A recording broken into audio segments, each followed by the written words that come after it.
and Vince Vaughn.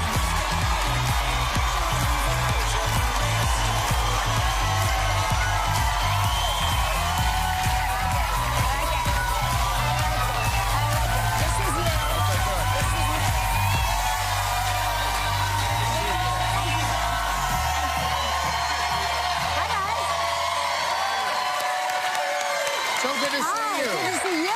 My You look God. terrific, as always.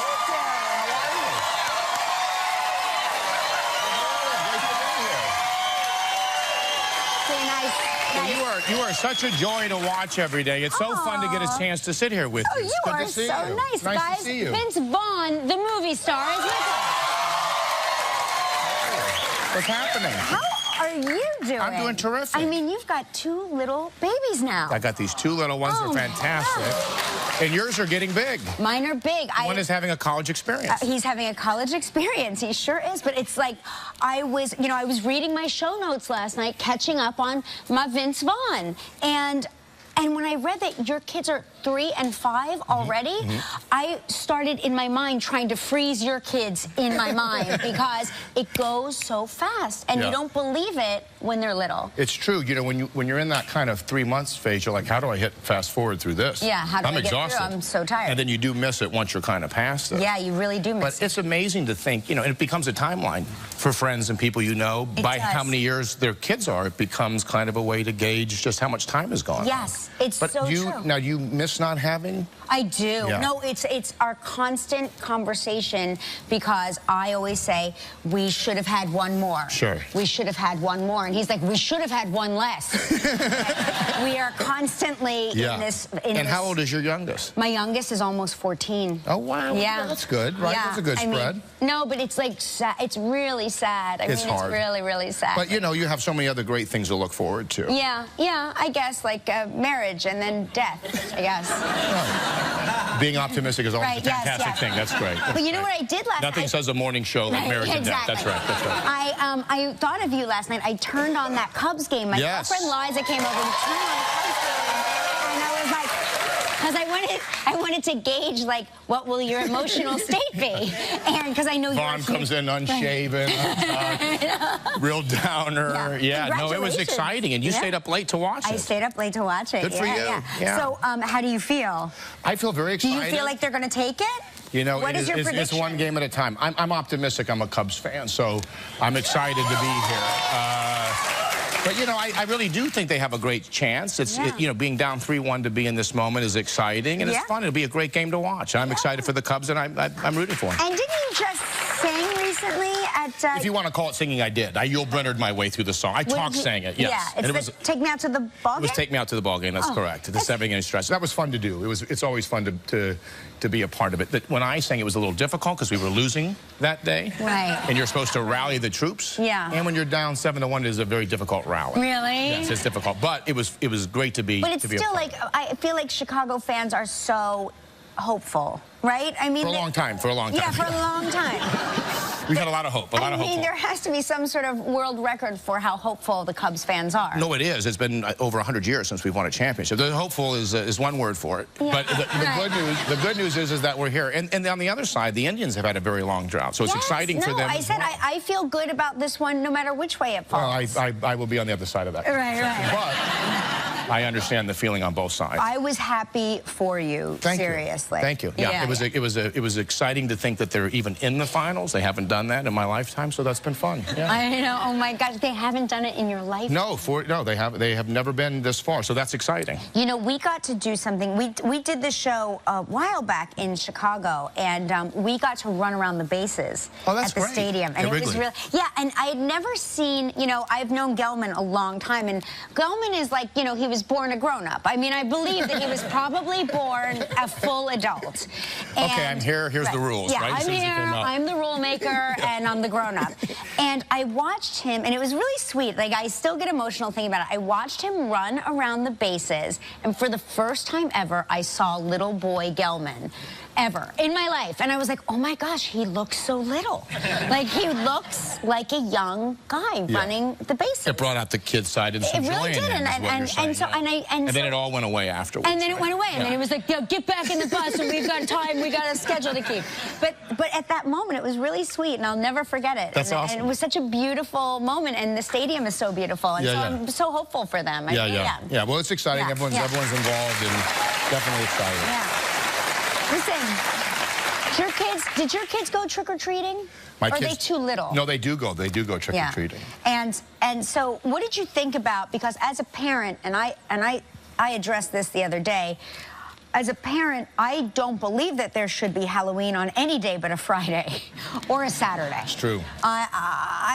Halloween on a Monday was like, it was Halloween. Right. And then getting my kids out of bed on Tuesday, especially Joaquin, was like dragging a dead body because he was hopped up on the sugar high and then he crashed into a dead body. They get all peeled up on the Kit Kats and whatnot. Yeah, and then you try to get him to go to bed and it's not going to happen. I found wrappers under his pillow. That's right. Well, that's what Halloween's for, There's a petition. This is incredible, to make Halloween either the last Friday or Saturday in October, which I think is kind of amazing. I'm trying to think of where you can go to sign the petition. Second page. Thank you, Gelman, the adult. Let's see. But there is something about October 31st, right, being the date. I understand there is something about October 31st. I mean, I don't want to get in a petition. I don't want to get in a petition battle. I'm just devil's advocating for the sake of devil's advocating. No. That is officially like Halloween. Correct. But who says it has to be October 31st? It could be the last Friday or Saturday. Well, I think Halloween's October 31st, but I understand what you're saying. Yeah. No, but there's both things are true. Both things are true. No, both things are true. Because, well, so the president could actually he could declare Halloween the Friday or Saturday, the final Friday or Saturday in October. Because it was President Abe Lincoln who decided that Thanksgiving was going to, he was like, you know what, enough with this. It's going to be the last Thursday in November. Declare it out. And that's how we got Thanksgiving on that day. That's interesting. I did not know that. Yes. That's an interesting fact. But like, could you move the 4th of July to like a Friday? No, but I understand the sentiment. It's a very good sentiment because you don't want a Tuesday trick-or-treat. No one likes a Tuesday trick-or-treat. I get that. No, and the 4th of July is the 4th of July. And, you know, if you're lucky, sometimes the 4th of July is on a Thursday and you get that Friday off. Because everybody universally knows that nobody is useful on the 5th of July. That's right. That's you know what I mean? That's right. So it becomes a 2-day holiday, which is exciting when that happens. Don't you think? I totally agree. You guys, I mean, you got to get online and sign this petition. Sign the petition. I think it's important. No more sugar comas for our children. No more. For teenagers, it's challenging too because they want to go out. Yes. Now, were you allowed to go out alone? Well, when you got to be 12 or 13 or 10, whatever age you were still going to get the candy? I was allowed to go out alone with my friends. I think we were 13 years old, and right about like the last time we ever went trick-or-treating. But my mom filled me with such horror on the way out the door that I'm from South Jersey, so she was like, don't forget the Jersey Devil will get you if you're not home by a certain hour. And so there was that, and then she was like, and don't go, she would give me like 5 houses. And she's like, you know, he's a single man. Don't go to that house. You know, and I'm like, what? She had me so afraid. And don't go to this house. They have a white van that's parked out front. Who knows what that's for? And she had conspiracies about all sorts of needles in the apples. It was the razor blades. Wasn't it razor blades? That was the old myth, that there was razor blades. But by the way, if someone's giving me an apple, that's a problem to begin with on Halloween. The laser braid is like the least of my concerns. Well, that house is going to probably experience what we like to call a trick. Right? If you give me an apple, you're going to get a trick. Well, you're throwing a gauntlet down. You're suggesting perhaps you kids would like to get away with a trick. Yeah, and it's never a good apple. It's always like a tiny rotten apple. Yeah. Probably from the apple tree in the backyard. But who goes out to the produce section and says, "Let's load up for Halloween"? It feels like a very odd choice, does it not? That is and I want a petition right now. Yeah. To stop these apples on Halloween. But you know what? I think that's great parenting. I think it's great parenting. I guess it was great parenting, but because she's making you aware that there are minefields in the neighborhood, is what I had a fear of everything, though. I mean, a car would drive by, and I would dive behind a tree, and I'd be like, it's a white van. It's probably going to get us. We were raised with a real fear of the strangers. Yes. There used to be videos in the school, nay, nay, for strangers, stay away. Did you get that video? The cartoon horse that would kick the door shut when a stranger would ask you for candy, which is a good thing. It's a strange thing for an older gentleman to ask you if you would like a raisinette on a non-Friday Halloween. Right. But I never understood. I guess there were kids that would. I never understood kids. Like, they would show us that video, and I would sit there and go, well, who's the kid that would, like, if a stranger goes, psst, little girl, I'm going to run away, because that is just it's number one, it's in my nature. I don't even think my mom would have had to tell me that, but she drilled it into my head. Right. But I was always fascinated, like, who are the kids that's like a man in a trench coat, because of course he's in a trench coat, and in the white van goes, psst, little girl, and she goes, okay, here I come. Yeah, no, you're right. You're right. And it's a scary thing, though. It really is. And I think you're right to feel that way. But I wonder, do you have any girlfriends who are like, yeah, he's a single guy, let's go buy that house. I want to go buy that single guy's house. No, we were also afraid. You were all afraid. That was good. We were all collectively afraid, and all of our parents talked to each other. And that's what like my girlfriends, like, we all talk to each other. We all communicate with each other. And I think that as long as you have, like, a core group of friends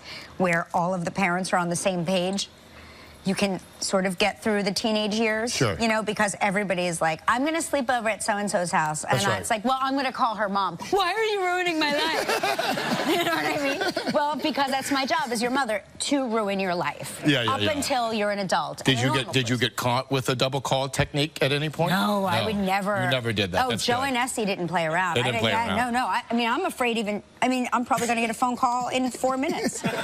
So first commercial break, my mom's going to be like, we were not that hard on you guys.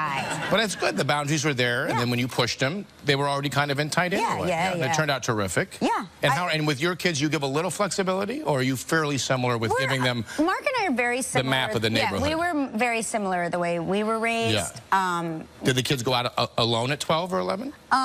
So what they do is they go out with a parent. So we'll have one parent that will say, okay, it's my year, I'll take them around. So, right. You know, even at 12 and 13? Yeah. Interesting. Yeah. It's New York City. I get it. I don't know. There's a balance there, because having some of that freedom's good. Yeah. Right? One thing to have a little freedom. A little freedom. But we probably didn't deserve freedom, because we would put the pen in the, the shaving cream and spray it long distance. We would do those things. Right. Well, I wouldn't. And that couldn't have happened with a involved parent. Well, boys are different. Boys are more, right, don't you think? We see things we want to break it. We don't know at 10. That's right. You know, you want to. You were more willing to. Well, we just were like, we were throw an egg at a car. Well, I'm not going to say that happened. I'm not going to say it didn't happen. But those types of things would happen. You don't even think about it. I mean, it's the dumbest thing in the world to throw something at a moving car. Yeah. But for some reason at 9, it seems like a fantastic. Yeah. Like girls. You don't even realize someone's driving. You're like, I wonder if I could hit that car. Yeah. You know? But girls don't have that thought. Like, right? Do girls have that thought? I mean, if they do, I was not a girl that had that thought. Like, oh my God, here's an egg in my hand. No, you're right. I better throw it at the car. I would have the egg and hear my mom's voice going, that's a waste of food. That's good. Right? That would be in my head. And I'd be like, I better put this egg back. I think that we would learn that we would throw it, we would smash the egg, the car would hit its brakes, and we would say, that's not a good idea. Yeah, it's a bad idea. That's a waste of food. That's right. At that point. That's right. So do you play games with your kids? I do. I play a couple of games. Okay. One game I like to play with them is a game called Tiger. Okay, what's Tiger? Tiger's a fascinating game. It sounds fun. There's a tiger that's asleep. I'm the tiger. But there's a tiger that's sleeping. There's 2 children on a couch. The children have to get the courage up to come and maybe tickle or poke the tiger. Oh my God. If they awaken the tiger, what will the tiger do? The tiger will grab one of the kids and hold the kid down. And so the other kid will come and try to help their brother or sister. And when the tiger gets both of them, then the game is over. Oh my God. Yeah. And as they get older, the game of tiger lasts longer and longer and It's incredible. It's a fun game. Now, did you have any unique games that you played? You played some games. Yeah, I mean, Board games. You mean when I was a little kid, or with your kids? With my, was there a family No, tradition? we have a game called. It's very similar, but it's only good in the summer. It's called Shark Territory. Interesting. Where Mark and I are the two sharks, and the little swimmers have to get across the channel. Fun. The channel being the pool. Right. And usually we like. One of the sharks will attack from the top of the water and the other from down below, and they have to try to swim. There's no exit point. There's no exit point. There's no exit point. And, I like that. And it usually ends in tears, but it's a lot of fun. I know, it starts off fun, and then they get, their imaginations are so strong. They have to say, honey, it's mommy, I'm not a shark. It's mommy, I'm not a shark. Didn't really kill you. Right.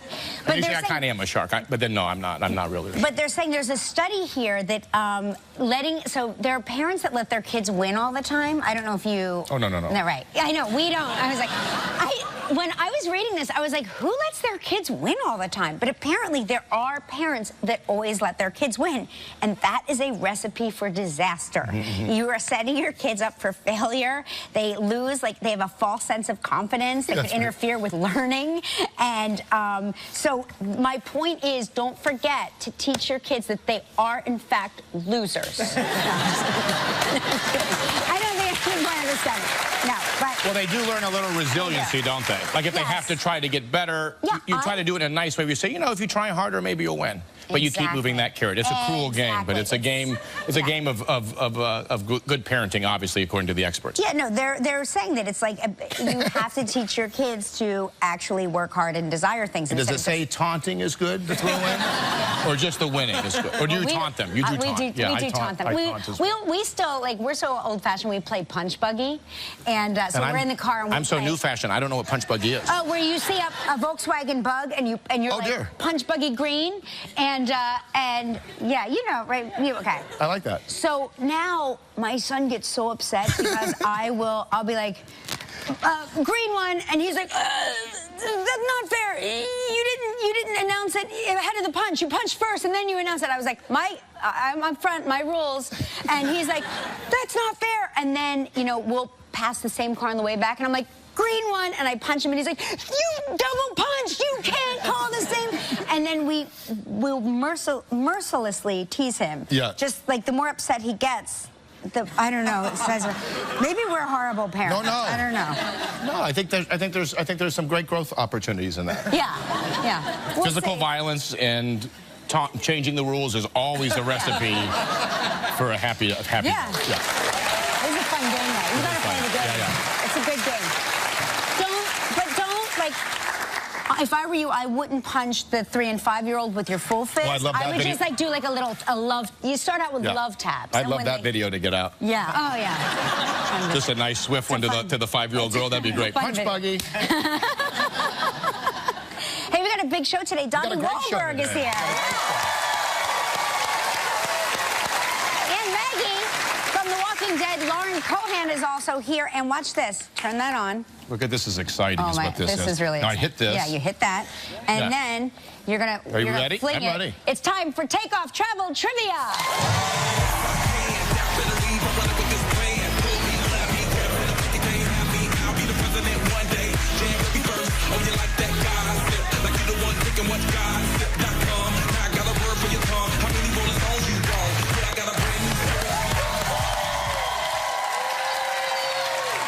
This is a professional. This is a professional dancer. Yeah, what an excellent dance job. Yeah. Well done. That's Christina Caprios from Sussex, New Jersey.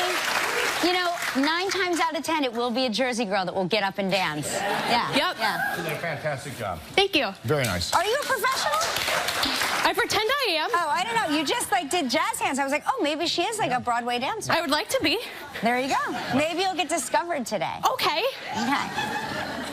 All right, let's say hi to Christy Martin from Daytona Beach, Florida. You take her off hold there, Vince. I'm going to hit the button here. On the fake phone. Yeah. There she is. How are you? Hi, Kelly and Vince. How are you? And what is that behind your head? Is that an ornament? A holiday ornament? Right. No, those are Mickey Mouse ears for Christmas. Oh, very nice. Oh, you're wearing them on your head. It's so funny. From our vantage point, it looks like you're standing in front of something. Oh, no, I'm wearing them on my head. Well, it's a fantastic choice, and you look lovely. Good morning.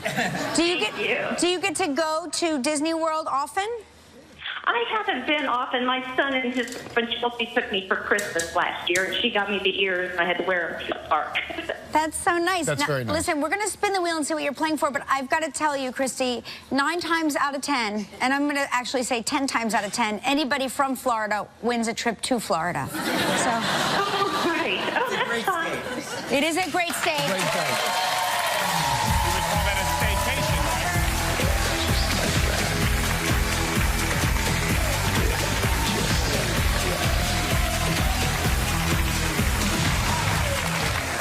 What happened? Oh my gosh. Christy, you're not going to believe this. You're playing for the club in Barbados. Wow. Oh, my goodness. 7 days, 6 nights in an oceanfront room. It's all inclusive. This trip is provided in part by Hotels.com. It's a prize valued at $8,300. I'm in shock. Oh, my goodness. You have 20 seconds and only one guess. Good luck. Now, nothing against the mouse ears, but this might be an exciting trip as well. Yes. Okay, you ready? Yes. Gabrielle Union appeared on yesterday's show. What country did we say Gabrielle recently visited for the 2nd time? China. She went to the Great Wall of China. You're going to Barbados. Congratulations. You and a guest will enjoy 7 days and 6 nights at the Club Barbados Resort and Spa. The Club Barbados Resort and Spa offers an idyllic waterfront setting with sweeping views of the turquoise Caribbean Sea on the island's famous west coast. Guests can be as active or as relaxed as they please, with all-inclusive offerings such as water sports, tennis, a fitness center, freshwater swimming pools, 3 bars, gourmet dining, and more. Your prize is valued at approximately $8,300. Oh, thank you so much. Christy, I'm so happy for you. I just got some breaking news from Lori Schulweis. She told me there is no trip to Florida on the trivia wheel currently. That's why you were spared a trip to your home state. Oh, thank you, thank you. You're welcome. Now you get to help make the day of a lucky member of our studio audience who will receive a $500 appliance package from Cuisinart. So please pick a number between 1 and 235. 44.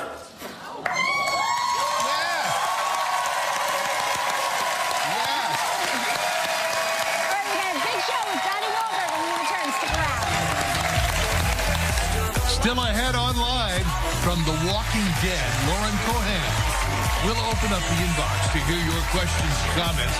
Coming up next, Donnie Wahlberg. Welcome back, everybody. On tomorrow's show, from the series Designated Survivor, Cal Penn will be here. And from the series Crazy Ex-Girlfriend, Rachel Bloom will also be here. And a performance by music group OAR, and Christian Slater will be here. Yeah. Very nice. And later on, we're going to see a clip from your new film, which From is Hacksaw Ridge. Very nice, yeah. Ridge. Yes, very exciting about that. So make sure you stay tuned for that. Now, he's a new kid, he's a blue blood, and he's here. Please welcome back to the show, Donnie Wahlberg.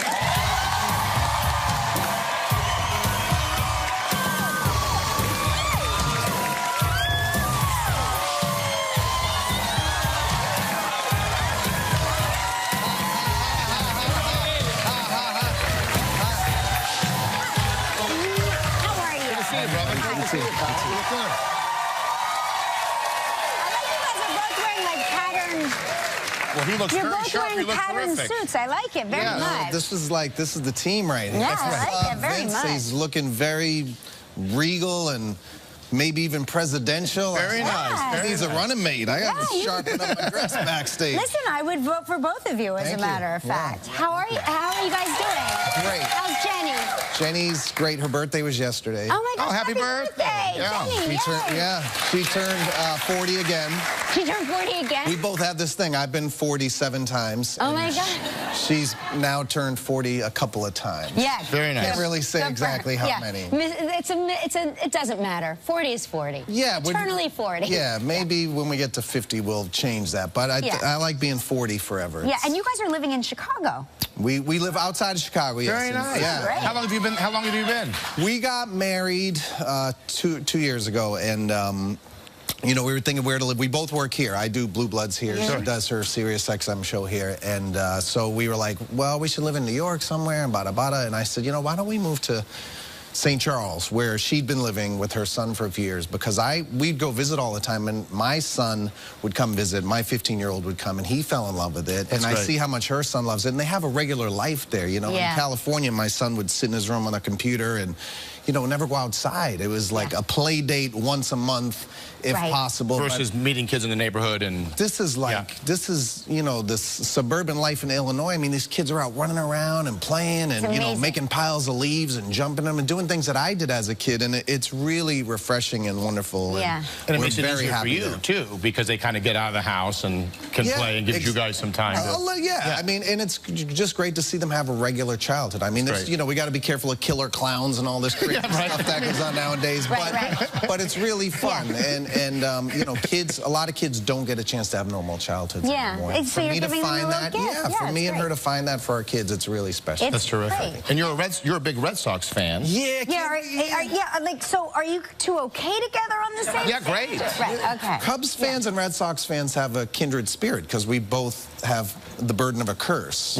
We fortunately broke our curse, and we don't even talk about it right now because we're right at the moment of it happening. The precipice. But there is an understanding of cheering for a long time without the best result. I'm not really a Cubs fan per se, but I've been telling all the Cubs fans I know, and my son is now a Cubs fan. He's like, Dad, the Cubs, my best friends are all Cubs fans. You got to cheer for the Cubs. I said to all the Cubs fans, when they got down after being down 3-1, they were all crying and stuff. I said, listen, if you want to break a curse, like the Red Sox did, we were down 0-3 to the Yankees to break the curse. You have to overcome something really big that year. So down 3-1, it might be their time. Oh my God. But Jenny would be a Cubs fan. She's a White Sox fan because she's from the South Side. But now, you know, everyone in Chicago is a Cubs fan. Oh my gosh, I wish I knew what any of this meant, but it sounds amazing. It's like Yankees Mets. Right, got it. The Yankees Mets. I got it. So you guys, did you guys go trick-or-treating? I saw a cute picture of you in your Halloween costumes. Jenny and I didn't trick-or-treat. I heard you guys talking about they want to make Halloween like a different day. They should make Halloween like every day of October, just so I can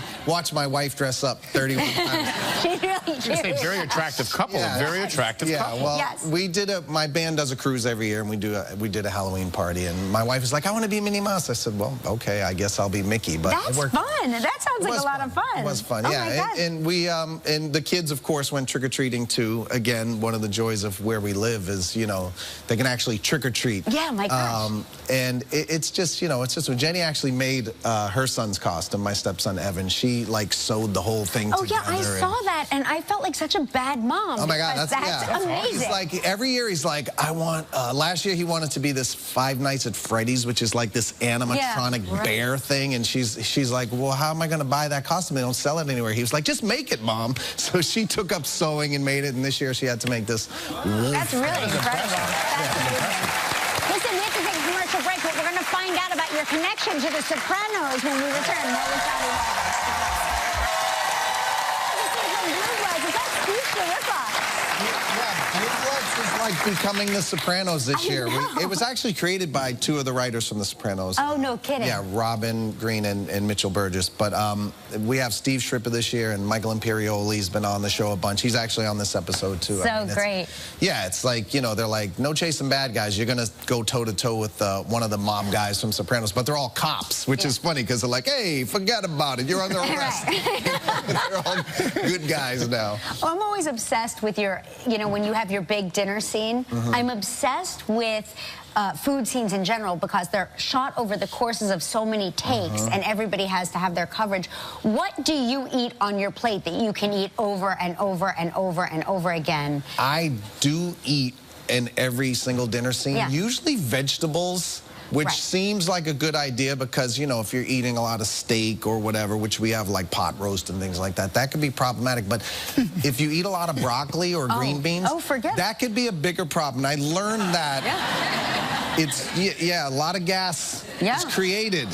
So you could like levitate off the table. The table pushes away from my stomach, and then I notice I have to do, people say, well, he has to leave the room a lot. And I start, you know, walking outside for fresh air breaks. I will watch those dinner scenes with a whole new outlook. I'll have different things going. No, I love the dinner scenes, but now when I watch it, I'm going to be able to add another sense to the...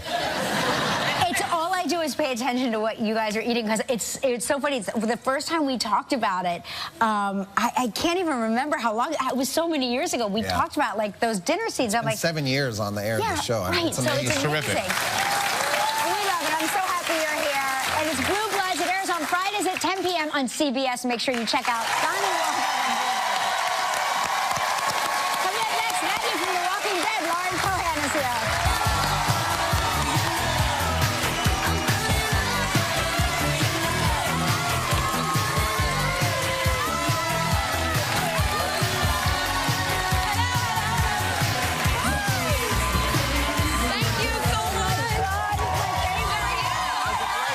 Terrific. Nice to see you.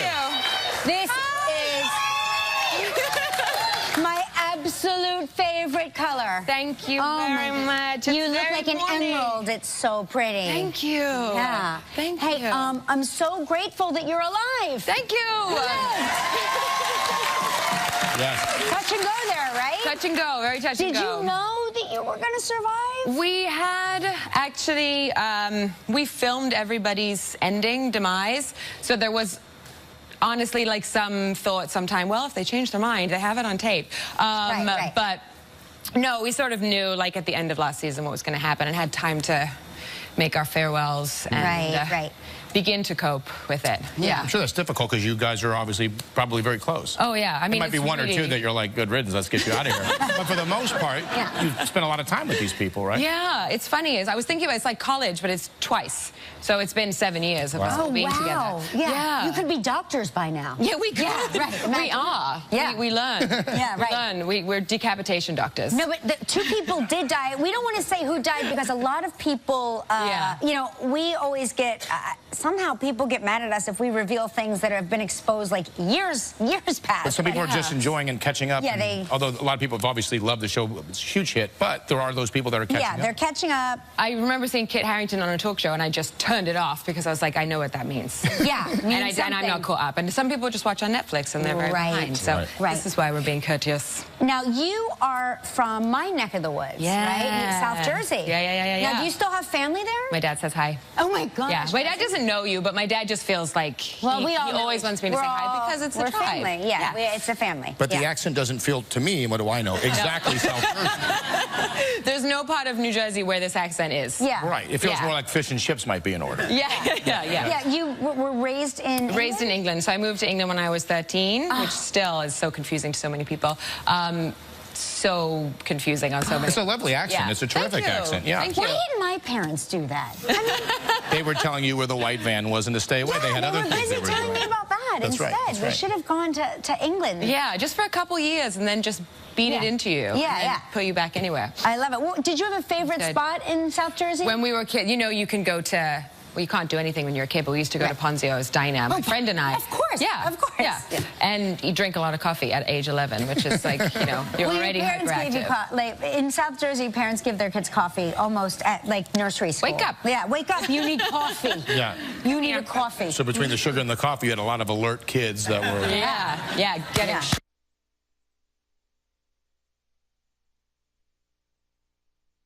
Five it up. Hey.